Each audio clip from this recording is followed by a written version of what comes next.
Chapter 7. To the East. Jack and Annie stood still for a long moment. Annie spoke first. "Well, I guess the tall ninja was pointing to the east," she said. "I guess that's the way we go." "Wait," said Jack. "I need to write some stuff down." He took out his notebook. In the moonlight, he wrote 1. Use nature. 2. Be nature. 3. Follow nature. "Look, Jack," whispered Annie. "Do I look like a ninja?" He looked at her. She had pulled her sweatshirt hood over her head and tied the strings tightly. She did look like a ninja, a very small one. "Good idea," Jack whispered. He pulled his hood up too. "Okay, let's go," said Annie. Jack put his notebook away. Then he and Annie headed east into the woods. They slipped between trees, and more trees, and more trees. All the trees looked the same. Jack got confused. Were they still going in the right direction? "Wait," he said. Annie stopped. They both stared at the woods around them.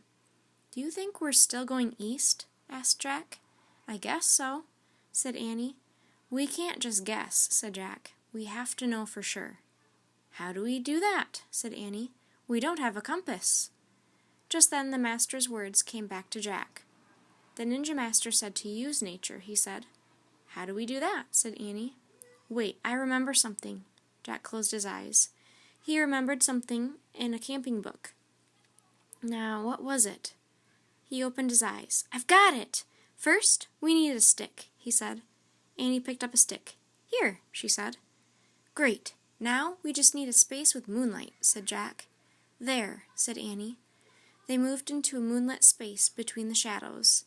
"Now push the stick into the ground," Jack said. Annie pushed the stick into the ground.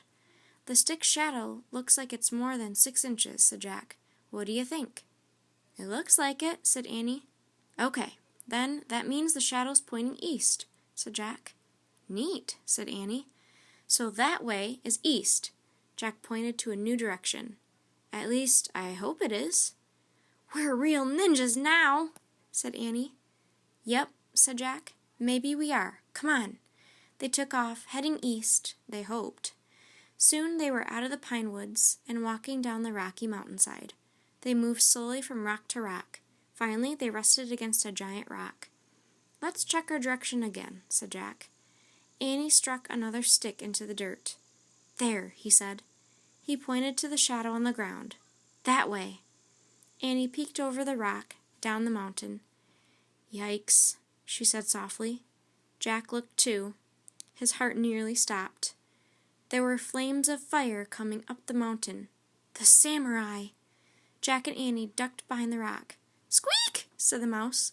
"Quiet, Peanut," said Annie. Jack reached into his pack. He pulled out the ninja book. "I hope something in here can help us," he said. Jack flipped through page after page until he found what he was looking for. It was a picture of warriors wearing bamboo armor. They were holding swords. He read, "The samurai were fierce Japanese fighters. They carried 2 swords to cut down their enemies." Annie tapped Jack on the shoulder. Jack looked at her. She pointed up the mountain. A figure was coming down toward them. He was very near. In the moonlight, his bamboo armor was shining. His 2 swords were gleaming. It was a samurai warrior.